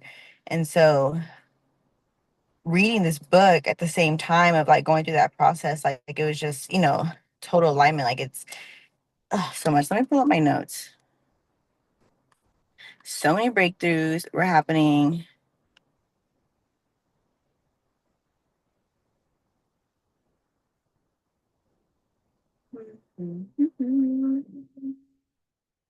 So the miraculous transformation of Julian. So one of the things I wrote down and that I was reflecting on was kind of what Mateo said last week. It's like a whole identity shift. We're literally shifting our identity. And it's a process of unlearning a lot of things. And in that process, it's not easy. It's not easy at all. And so having the one thing that I reflected on was the fact that we have to be willing to actually believe that we can change and can unlearn the things that we've learned. And if we don't have that belief, then it's going to take us just that much longer, like to be able to actually transform those habits. Like we're not going to be able to transform those habits. And I know like one thing I underlined in the book was that towards the end of the last chapter, he said that he practiced these like habits, rituals with conviction. And so I really love the word conviction. That means like deep belief, deeply, like you deeply believe in something. And so as we're going along our journey, doing the work to transform, I think it's really important that we believe that the work is working. And like when you're in the thick of it, when you're in the storm of it, it's really, really, really, really hard. But one thing that I was talking to someone about yesterday is that during those times is part of what all the work is for. You know, it's easy to do the work when everything's going well, when you're having a good day, you know, when everything's going fine. It's easier to stay disciplined. It's easier to put in the work. But when it's difficult is when, you know, stuff is hitting the fan, right? When there's pressure, when there's, you know, drama going on and you're having to continuously like stay in alignment with yourself. Like that is when like your muscles come in, right? Like those habitual muscles. And so us doing these work, like doing these kind of exercises, like, you know, the fasting, like the 21-day habits, whatever you do, it's a muscle and it builds upon itself. And you got to believe in that muscle and not doubt it. And then take out the doubt. Like one of the things that he talks about later in the book, um, is just the power of our thoughts. And I don't want to give it away. I'm not gonna. There's like this other thing. I'll just talk about it next time because it's really, really good. I'll just bring it up next time. Okay. Environment and wisdom matter. So we talked about like the sages, and one thing that I journaled on was what kind of energy do we want to be known for? And so he talked about how like, the sages and Julian, that he radiated joy. He radiated like this high vibration. And so that's part of the process that we're in is like understanding that that vibration, that high vibration, feeling vitality in our body is our birthright. And so someone said it earlier, I think it was Patrick, about what Albert Einstein said, like we were born geniuses, learned idiots or something like that. And that's true, you know? And so that brings me to, I think the main like thing that I want to share that I got from like everything in this whole experience of reading these past couple of chapters, his books and everything is the fact that ignorance is an illusion. And in my process where I'm at right now, I'm raising my standards. You know, there's certain things that I'm not tolerating about myself anymore. I'm not tolerating in my life anymore. And I'm just allowing myself to step into new levels. And one of the things that I told myself I wasn't going to tolerate anymore is ignorance. It's ignorance for myself and ignorance in general. We were born with an inner knowing. We know, we know. And like spiritually, energetically, we know. And if you know, you know what I'm talking about. And when it comes to anything else out here, when it comes to business, health, we have access to know. We have access to put in the work and find out. Literally, it's the most easiest time right now in 2025. We have access to any answer you ever want, ever. And so it's not even about if we have the resources anymore. It's about us actually doing it. You know, like so many things are coming out, right? Like AI and stuff is getting made so much easier. And you know, there's some like fear that that what like AI is gonna take over, like, and not even that, but just an ignorance about the fact that basically what I'm trying to say is that it doesn't matter what knowledge and information or resources we have out here if we're not going to use it. And so we got to use it and we have to put that in. And so for me, like, also what I mean by ignorance is when it comes to our, you know, like these deep questions that we're going through, right? Like when we're healing childhood trauma, when we're healing the past, when we're healing our nervous system. Sometimes, and like in the kind of work that I do and the kind of coaching I do, a lot of the questions that come up that our mind is like bogged up in is like, why did this happen to me? Why did I go through this? Why? And one, we think that like it's something outside of us, like someone's going to tell us something as to why. But at the deepest level, we know. At the deepest level, we know why something happened, and it's not because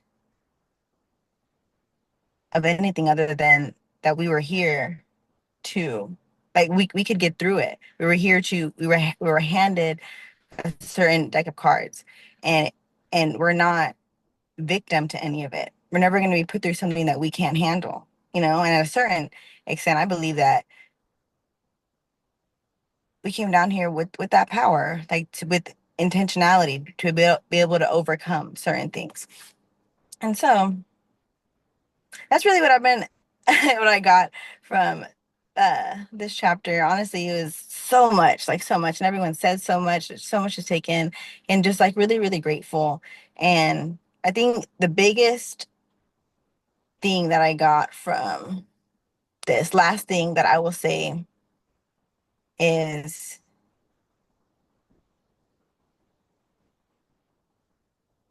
the fact that we have a choice.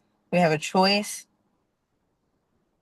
to be consistent. We have a choice to be disciplined. We have a choice to do it. And we can either choose to do it every day for ourselves out of love, out of inspiration, out of vision, out of knowing and believing that these habits are good for us.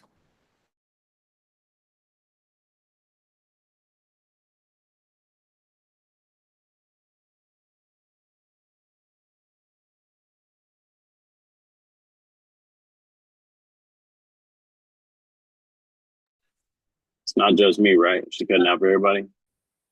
Okay, I thought I was tripping. I'm like, is my laptop dying? Like, what Bro, happened? I ain't gonna lie, I thought she was pausing for dramatic effect.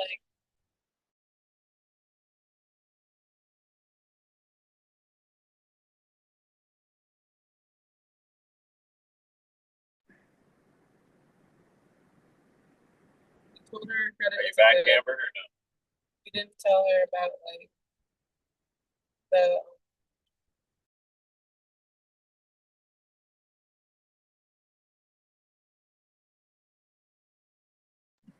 Oh, she gone, Mikhail.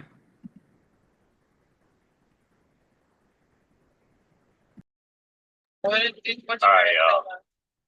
What up, squad? Oh yeah, paper application. You guys can hear me okay, right? So sorry. Yeah.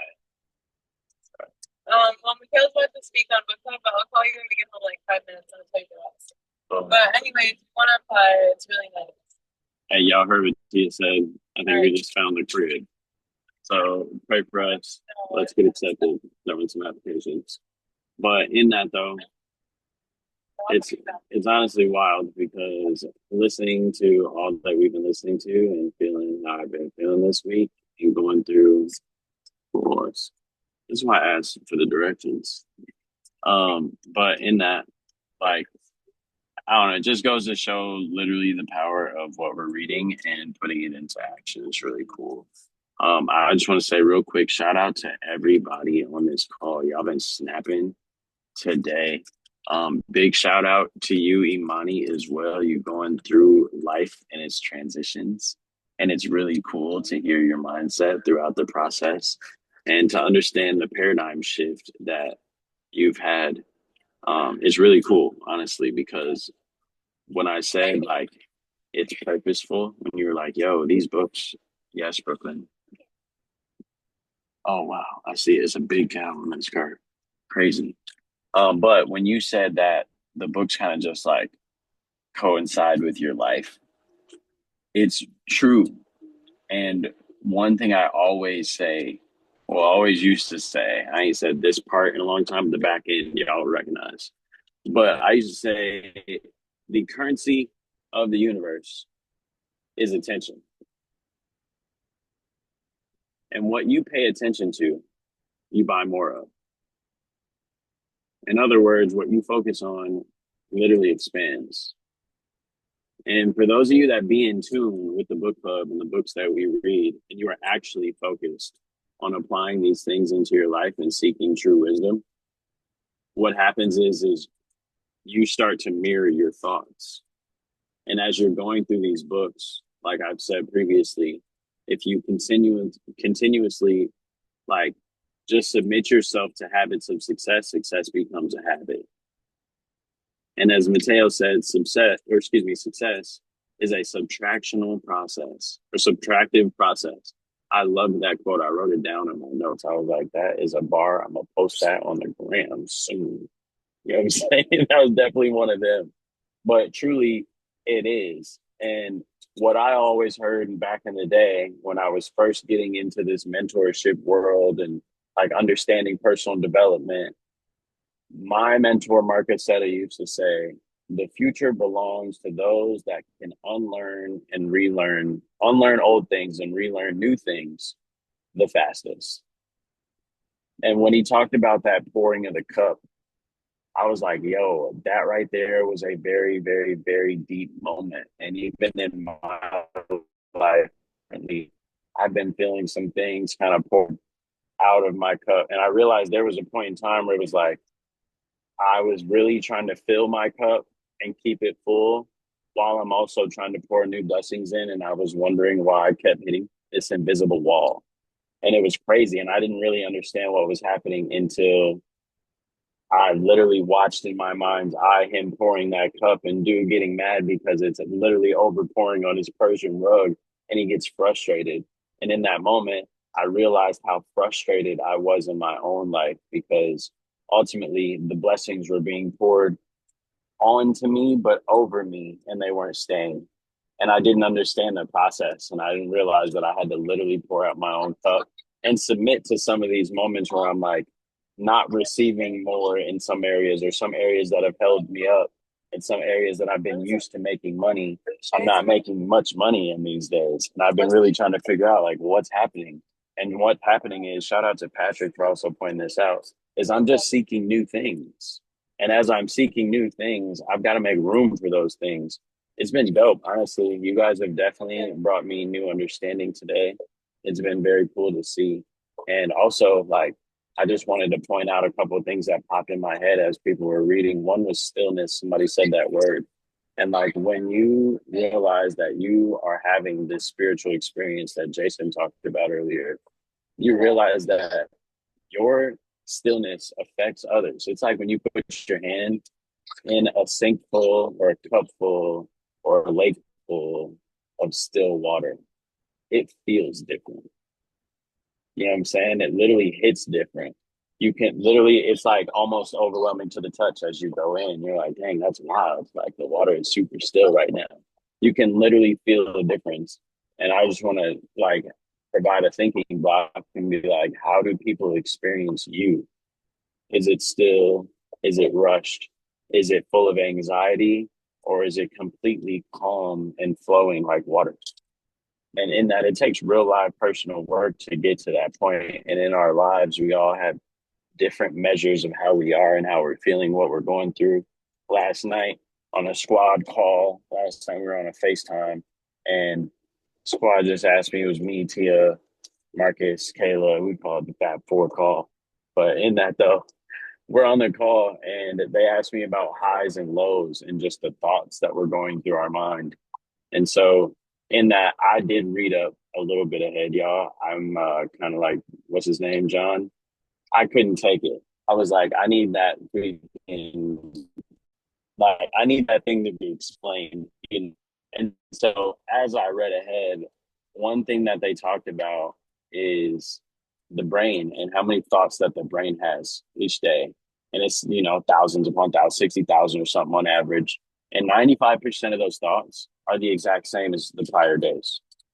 And I took a second and I sat with that and I read it for like 5 minutes over and over and over and over and over again because I really wanted to ingest it and understand it and realize and think about my own life. Like, yo, literally, a lot of the things that are giving me frustration in my life, I've thought about every single day for the past 30 days.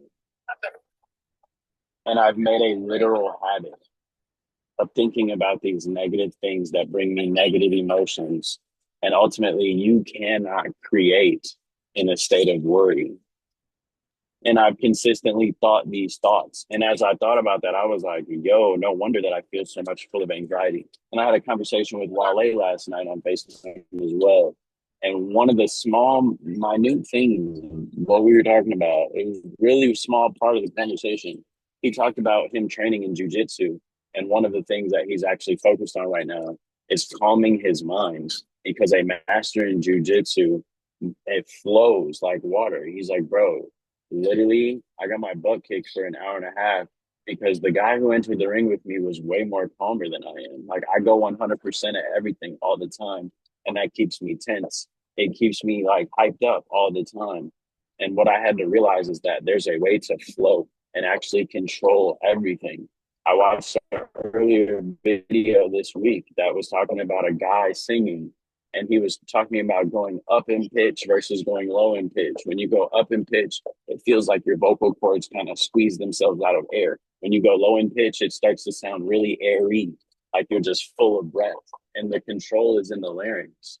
And what you have to do is you literally have to calm your mind, calm your body, calm your larynx, and bring it down as you are singing when the natural human reaction is to go up.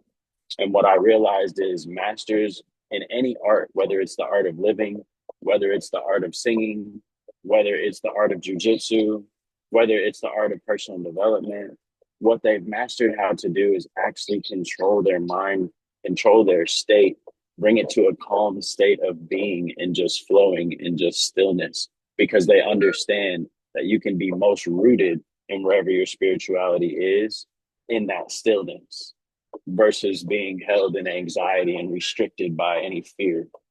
And so in that, as I was reading all of this, I was like, this is crazy. I was having a lot of like recollection moments while y'all were talking and just putting pieces in my head and connecting the dots as I was looking backwards. And also one of the explanations, I'm not going to go into the full explanation, but one of the explanations of that garden, and he talked about, and Sam kind of asked, is like, what is our purpose of life? And we're trying to find that purpose. And ultimately, with that picture, what he really explained and depicts is like the garden is your mind. Sam asked, why is there a lighthouse? Because a true gardener keeps watch over his garden like a warrior does his village. It's diligent. That's the reason there's a 6-story White House in the middle of the garden, because that garden is your prized possession. The Bible says the kingdom of heaven is like a man who went out, dug and found a piece of land. He dug and he found, what was it, like a pearl, or it was like the world's most valuable pearl, or like just a area of treasures. I don't remember exactly how the Bible puts it. I was reading it earlier this week. But in that, he just talks about then that person going and selling everything that they had to buy that pearl. And I just thought about that moment as he talked about the pathway with the diamonds and everything else and all the gems, and it leads them to an eternal bliss. And ultimately, that kingdom of heaven is that eternal bliss that we literally seek. And when you think about it and put it into perspective with that picture that he was telling, I was like, yo, that hits different. Understanding that our true purpose is literally to guard our mind so that we know what's real and we can go follow what's real and these treasures that we actually seek that are already within our mind as well. Just like Jesus said, he spoke in parables because really the true wisdom of in the kingdom, it's in there, it's in your thoughts, but you got to actually listen and find those between the words and find that meaning and seek it truly. And I believe like what we literally do here in the process of going through book club and the things that you start to learn and experience as you're like reading all these books, it truly is purposeful so that people can understand how to do this, because this skill set that we're talking about, because it's truly a skill set, it's lying dormant in each and every one of us, but this skill set literally helps you like get more into mastery. If y'all can relate that and bring all the pieces back, I was like, yo, that's why the word of the day has been profound. I was like, yo, truly, it's profound. And when I break down that word without even knowing its true definition, I just think professionally found. It is literally critical thinking upon oneself. That's why I've been using that word today. It's different. So truly, I'm grateful to experience that difference in what we have here and hearing everybody else like literally go through that difference as well. It's literally like putting my hand in a pool of still water every single time that I get inside of this book club and everybody hops on here and they really share their value. It just feels different. It's a different experience, and I'm grateful for that experience because ultimately what we are all tracing is significance in our own life in whatever way that means to us. Yeah, you know what I'm saying? The vibe, Stillwater. But in that, like, truly, I'm just grateful to chase it with each and every one of y'all. And I'm truly grateful for this book. I don't even remember how this became like a, hey, we should read this because none of us have read this before. Like, it isn't something that Marcus read before. I hadn't read before. It was in the digital library. We talked about it. We've heard mentors talk about it. Like, dude, let's do that one, you know? So, in that, I'm really grateful for God and this experience and everything that we're going through in life right now. Because trust and believe, the transition is crazy. The season is crazy. But when you guard your mind, and you understand like you're not letting none of these bad crazy little spirits of anxiety or stress get in between your thoughts and into that garden, it's truly a beautiful thing. And anytime that I've had moments of even getting into like high stress moments in the past week, it's actually wild. Shout out my little angel who just decided to bring me on a walk, but she's literally been right there with me. I had one of my lowest moments yesterday, and honestly last Saturday. Go get it, boo. I don't even know what you're talking about. Oh, it's a bubble. Yeah, like honestly, last Saturday, y'all, I thought I was gonna die. I was sick. It was crazy. I had this crazy, crazy, crazy stomach moment where I just was like feeling the fear and I got overwhelmingly terrified that I was actually about to lose my life. And this little girl just so happened to be laying right in front of me as I'm crying and started talking to me, telling me everything was going to be cool. Yesterday, when I had a moment where got into my old YouTube channel and I started watching YouTube videos with her. We watched our wedding video and an engagement video and like my old high school talent show. And then a video of my grandmother. Okay, a video of my grandmother that I had made for her funeral and her going away. Let's go this way, baby. Literally popped up, and as we were, because you got me on a walk, girl. We here. It's okay. We can go get our stuff in a minute. Um, in that, I would start watching that video, and I was literally, bro, I started missing my grandma and realizing all of the moments that, because I was so focused on chasing success, that I took for granted.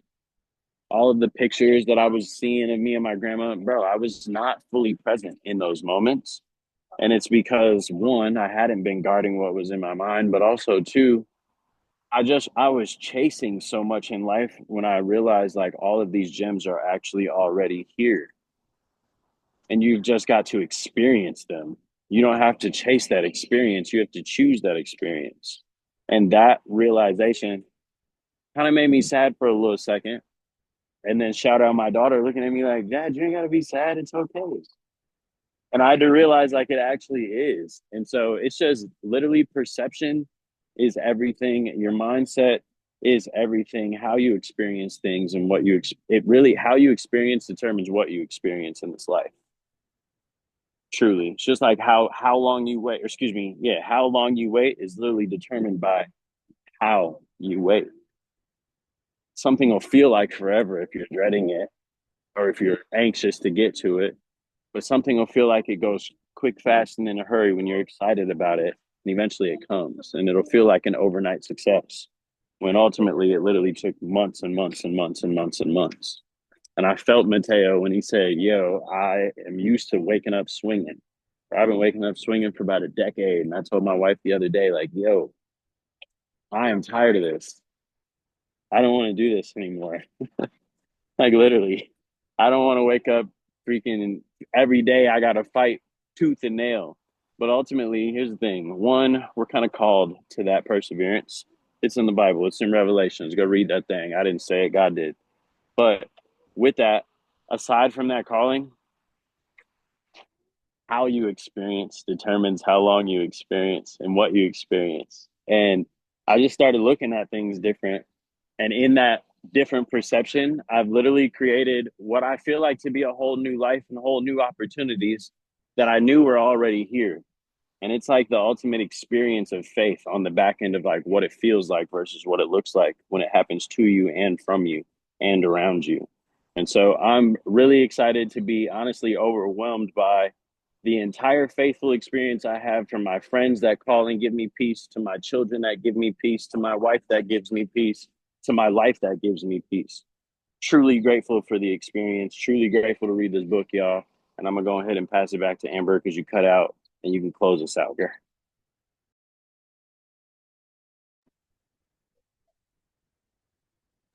Now we can't hear you though. One second. Now you're good. We can hear you now. My phone overheated. But this was an amazing call. I don't even know what I was saying earlier.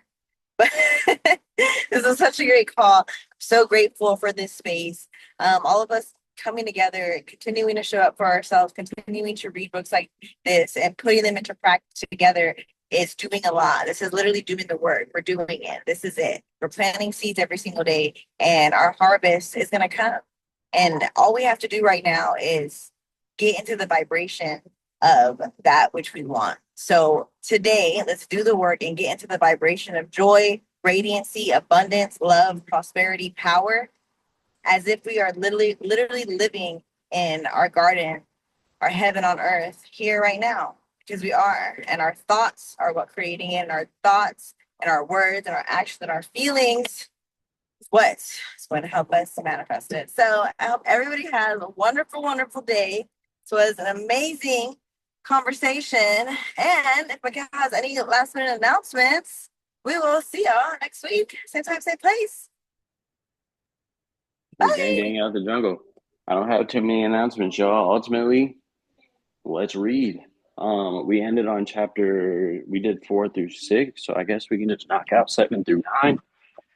I do not know all the numbers of the chapters. I'm not Marcus, he'd be doing that thing. So just stay tuned on next week's event. It probably already says it. Shout out my business partner, because he literally handles, yeah, that's what I thought. He literally handles that part of the business that I don't even be thinking about, honestly. And he takes real life time. So if everybody could just send that man Marcus a little goat emoji. You know what I'm saying? Shoot that man a text real quick. You got his number. But in that, I appreciate y'all. Truly, I can't wait till everybody sees this recording. We definitely gonna have to send this one out. We might have to really talk about this one, because this cause was one of them ones. Patrick, thank you for the experience in the beginning and reading that for whole squad as well, because that definitely was a great touch. So I appreciate y'all for real, not for play. And let's go get it. I'll see y'all next week. Happy Saturday. Hey, also, real fast. Big shout out my man Sam for actually recording this thing, because everybody's on the move today. You know what I'm saying? Listen, undefeated, bro. You always coming in clutch, for real. Appreciate y'all, and I'll talk to you guys soon. God bless. Bye, y'all. Woo woo.